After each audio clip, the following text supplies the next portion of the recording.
అమ్మా సుమతి, లోపల గొడుగుంది పట్టరమ్మా. అక్క, పెదబాబు గారికి గొడుగు కావాలంట. అక్కడుందమ్మా, తీసుకెళ్ళు. నాకు వేరే పనులు, నువ్వే తీసుకెళ్ళి.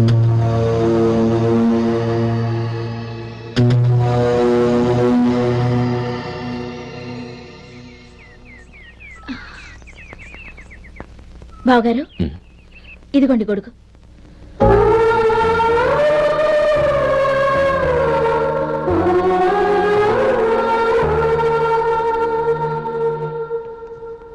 నమస్కారం పెద్దాయన. ఇక్కడేం చేస్తున్నారు? ఏం లేదు, మా ఆఖరి తమ్ముడు శేఖరం డాక్టర్ చదవడం పూర్తయింది. ఇంకో వారం రోజుల్లో వస్తున్నాడు. వాడి కోసం హాస్పిటల్ సిద్ధం చేయిస్తున్నాను. ఎంత మంచి మాట చెప్పారండి. పేద జనానికి సేవ చేయటానికి ఈ పల్లెటూరుకు వస్తున్నాడు అన్నమాట. అన్నకు తగ్గ తమ్ముడు. వస్తానండి. మంచిది. అయ్యా, తమరి దయ వల్ల అమ్మాయి పెళ్లి కుదిరింది. అలాగా, మంచిది. వచ్చే నెల 15వ తేదీ ముహూర్తం. ఓహో, తమరు కుటుంబంతో సహా దయచేయాలి. అలాగే. అమ్మా, ఆశీర్వాదం తీసుకురా. 10 కాలాల పాటు పిల్లా పాపలతో చల్లగా ఉండమ్మా. మరి మేము వస్తామయ్యా. ఉండండి ఒక్క నిమిషం. అమ్మా సుమతి, దేవుడి దగ్గర ఉన్న కుక్కబరిని తీసుకురామ్మా. అవును, అబ్బాయి ఏం చేస్తుంటాడు? రైస్ మిల్లులో గుమస్తాగా పనిచేస్తున్నాడండి. ఎవరి మిల్లులో? వెంకయ్య గారి మిల్లులోనండి. ఆహా. అమ్మా సుమతి, కుంకుమేదమ్మా?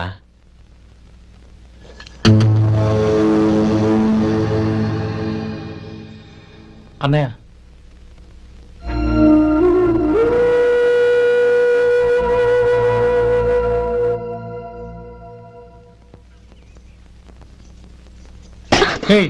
ఏంటిది? వచ్చిన దగ్గర నుంచి చూస్తున్నాను. అన్న ఏం చెప్పినా పట్టించుకోవేంటి? అసలు మా అన్నయ్య గురించి ఏమనుకుంటున్నావు? అయినా ఏం చూసుకున్నా నీకు ఎంత పొగరు? గోపి, ఏంట్రా ఆ మాటలు? అమ్మా, నువ్వు లోపలికెళ్ళు.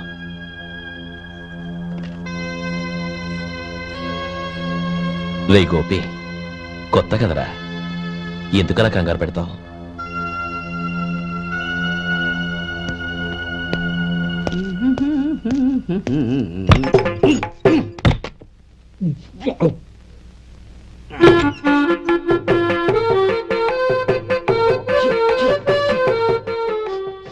ఏంటయ్యా, ఎలక తెచ్చిన వాసన వస్తుంది? ఎక్కడా? ఇప్పుడే పోయింది.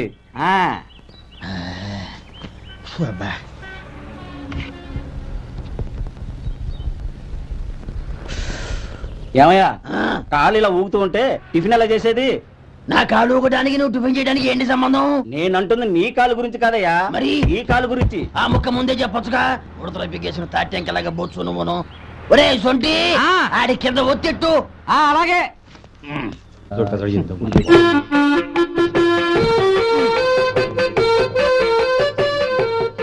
ఇప్పుడు ఓకే.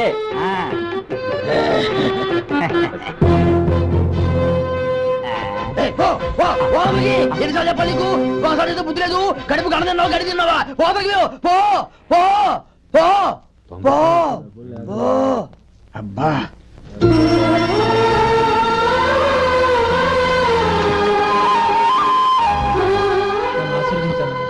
భగవంతుడు నిన్ను చల్లగా చూస్తాడు.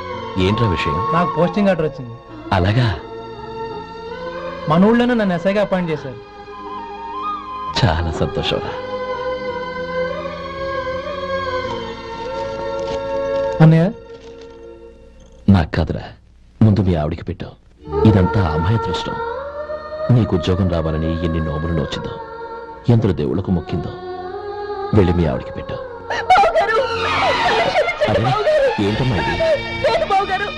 నా మొహం చూస్తే ఎలాంటి పనైనా నాశనం అయిపోతుందని, నేను నష్ట జాతకురాలని మా నాన్న ఎప్పుడు అంటుండేవారు. అదే నా మనసులో నాటుకుపోయింది. ఆ రోజు మీరు కుంకుమ బరిని అడిగినప్పుడు శుభమా అంటూ పెళ్లి చేసుకోబోయే ఆ పిల్లకి నా చేతులతో కుంకుమిచ్చానంటే ఎక్కడ శుభం జరుగుతుందోనని భయపడ్డానండి. అందుకేనండి మీరు బయటికి వెళ్తూ గొడుగు అడిగినా ఇవ్వకపోవడం, ఎవరు రాకపోవడం.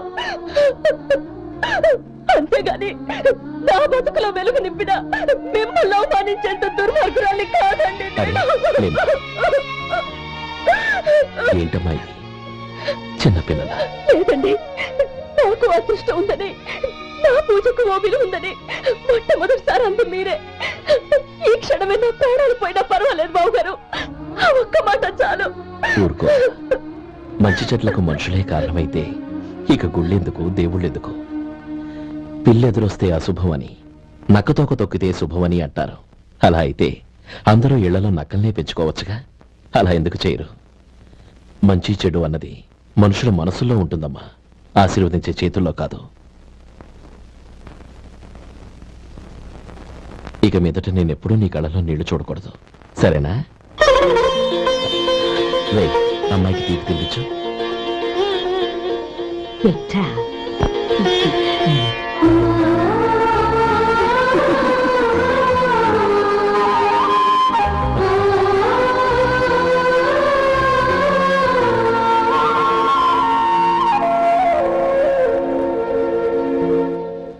మధు, చిన్నప్పుడు నేను ఒక్కడనే కష్టపడుతున్నానని, నాకు సాయంగా ఉండాలని చదువు అవ్వలేదన్న వంకతో చదువు మానేశావు. ఇప్పుడు నీ తమ్ముళ్ళిద్దరూ అభివృద్ధిలోకి వచ్చారు. మరుదులిద్దరికీ మంచి ఉద్యోగాలు వచ్చాయి. తన భర్త మాత్రం అలాగే ఉన్నాడని నీ భార్య బాధపడదు. చూడు మధు, చదువుకున్నోళ్లే వృద్ధిలోకి రావాలని ఏమీ లేదు.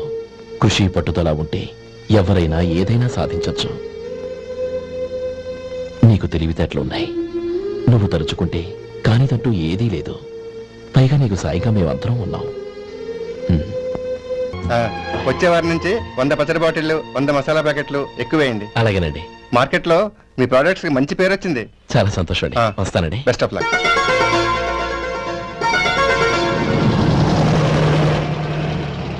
ఆ బాక్స్ లోపల పెట్టవా? అలాగే సార్. ఇక మీద మీ ఆర్డర్లు సగం వేయండి, సరిపోతుంది. అదేంటండి? మీ పచ్చళ్ళు అమ్ముడుపోక చాలా స్టాక్ అలాగే ఉండిపోయింది. ఇప్పుడు అందరూ రుచి పచ్చళ్ళు, రుచి మసాలానే అడుగుతున్నారు. మా నల్లుడి గురించి తక్కువగా అంచనా వేశారు కదా, ఇప్పుడేమంటారు? ఎలాగైతేనే అతను వృద్ధిలోకి వస్తే చాలు. వాళ్ళు బాగుంటే నాకు సంతోషమేగా. ఎవడ్రా వాడు? ఇన్నాళ్ళుగా వ్యాపారం చేస్తున్నాను, నిన్నగాక మొన్న వచ్చినోడు వాడు నాకు పోటీయా? వాణ్ణి పెరగనివ్వకూడదు. వాణ్ణి ఇక్కడికి రప్పించండి, నేను మాట్లాడతాను.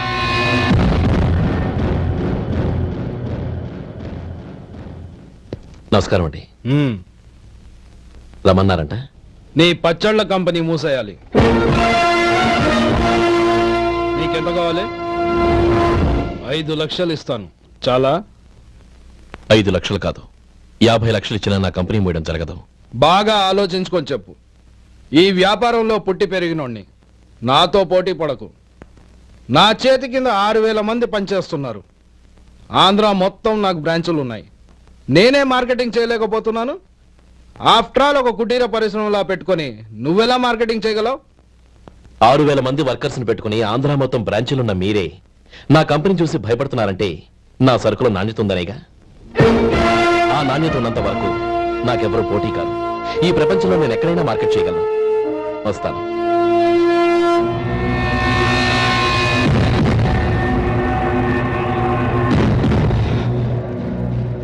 ఇక్కడ ఏం లేదండి, ఇక్కడ ఏం లేదండి. ఇప్పుడు ఊపిరి పీల్చి బిగ్బట్టు, నెమ్మదిగా వదిలేయ్. ఓకే, లే. నెమ్మదిగా. ఇలా వచ్చి కూర్చో. ఏం లేదు, మామూలు కడుపు నొప్పే. ఈ టాబ్లెట్స్ 3 రోజులు వాడు. ఎలా వాడాలో ఇందులో రాశాను. Token number 29. ఏమన్నారయ్యా? టౌన్ డాక్టర్ భయపెట్టేశాడు, ఆపరేషన్ అది ఇదని. కానీ ఈ డాక్టర్ బాబు ఏమీ లేదని చెప్పాడు. అలాగా? ఈ బాబు 10 కాలాల పాటు చల్లగా ఉండాల.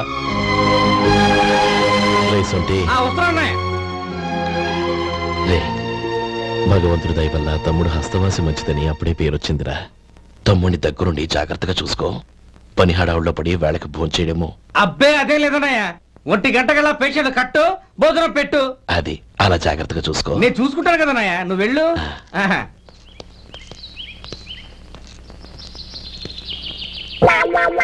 అయ్యో, ఏంటయ్యా ఉంటున్నాడా ఈ దెబ్బలు? ఏదైనా యాక్సిడెంటా? అదేం కాదండి, మరి గోరు కొరికినందుకు ఎలక్ట్రిక్ స్తంభానికి కట్టేసి ఇలా రక్తం వచ్చేలా కొట్టారండి. ఊరు కొరికినందుకు ఎలక్ట్రిక్ స్తంభాన్ని కట్టేసి ఇంతలా కొడతారా? వాళ్ళతో మనుషులా రాక్షసులా? చాలా థ్యాంక్స్ అండి. కనీసం మీరైనా అర్థం చేసుకున్నారు. వాళ్ళు అర్థం చేసుకోలేదండి.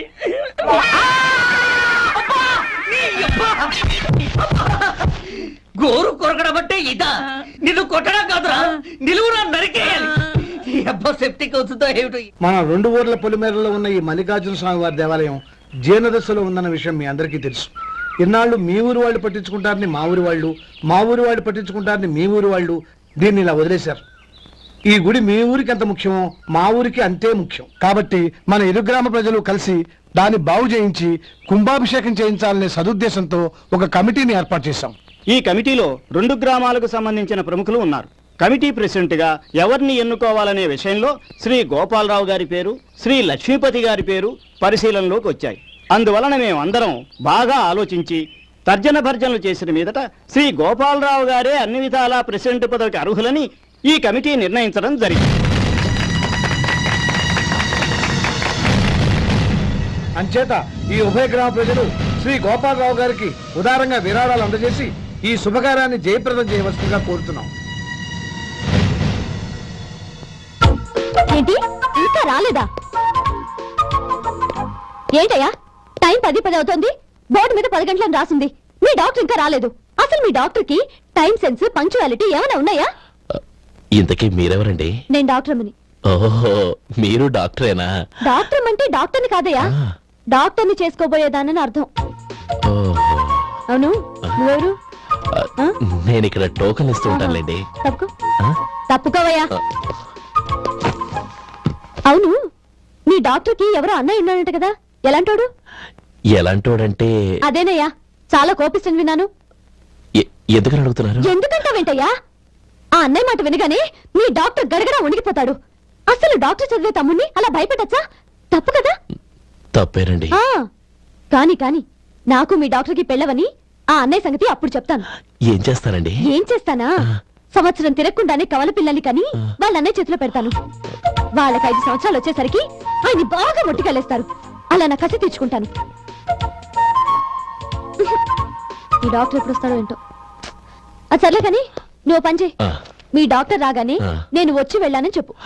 నేను అంటే ఓ, నా పేరు చెప్పలేదు కదా? ఆహా. నందిని. ఏం చెప్తావు? అదేనండి, నందిని గారు వచ్చి వెళ్ళారు అని చెప్తాను. గుడ్, పైకొస్తావు.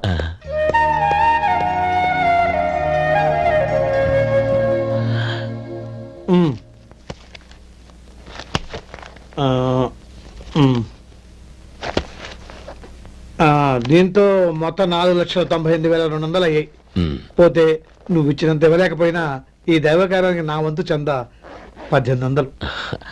దీంతో మొత్తం 5 లక్షలు పోతే సరేరా, నేను ఈ డబ్బు తీసుకుని పట్నం వెళ్ళి బ్యాంక్ లో వేసి వస్తాను. అలాగే నేను నీతో వద్దాం అనుకున్నాను రా, అనుకోకుండా సాయంత్రం ఇన్స్పెక్షన్ వచ్చింది. పర్వాలేదులే, ఆ. వెళ్ళొస్తాను.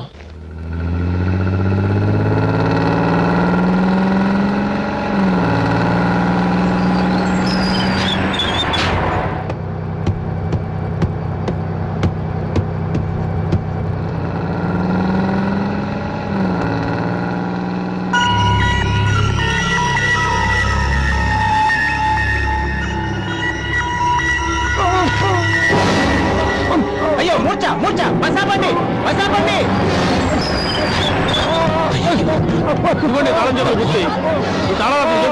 వీటి వల్ల ప్రయోజనం లేదు. నాలుగు ఖర్చుకోకుండా పళ్ళ మధ్య పెట్టడానికి గట్టిగా అది ఉంటే ఇవ్వండి.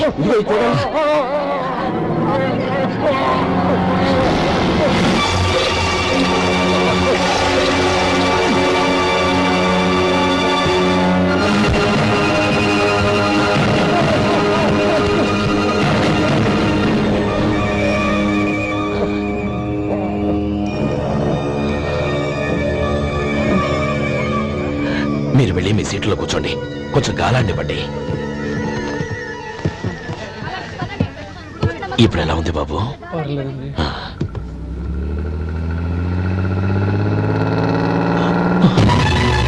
అయ్యో, నా బ్యాగ్ ఎవరైనా చూసారా? అందులో 5 లక్షలు ఉన్నాయి. నా బ్యాగ్ వెంటనే బస్ ఆపండి. ఎవరిని కింద దిగవద్దు, అందరినీ చెక్ చేయండి. నా అంచనా తప్పు కాలేదు. వాడి మంచితనమే వాడిని దెబ్బకొట్టి మన వాళ్ళని పంపించి గుడి తాలూకు డబ్బు కొట్టేశాడని పోలీస్ కంప్లైంట్ ఇవ్వండి. ఇప్పుడు ఆ స్టేషన్లో ఎస్ఐ వాడి తమ్ముడే. వాడే వెళ్ళి వాడి అన్నయ్యని అరెస్ట్ చేసి వీధుల్లో నడిపించుకు తీసుకురావాలి. అది నేను కళ్ళారా చూడాలి, మనసారా సంతోషించాలి. అయ్యా గోపాలం గారు, గోపాలం గారు, మీరు దేవస్థానం సొమ్ము దొంగిలించారని ఎవరో పోలీసు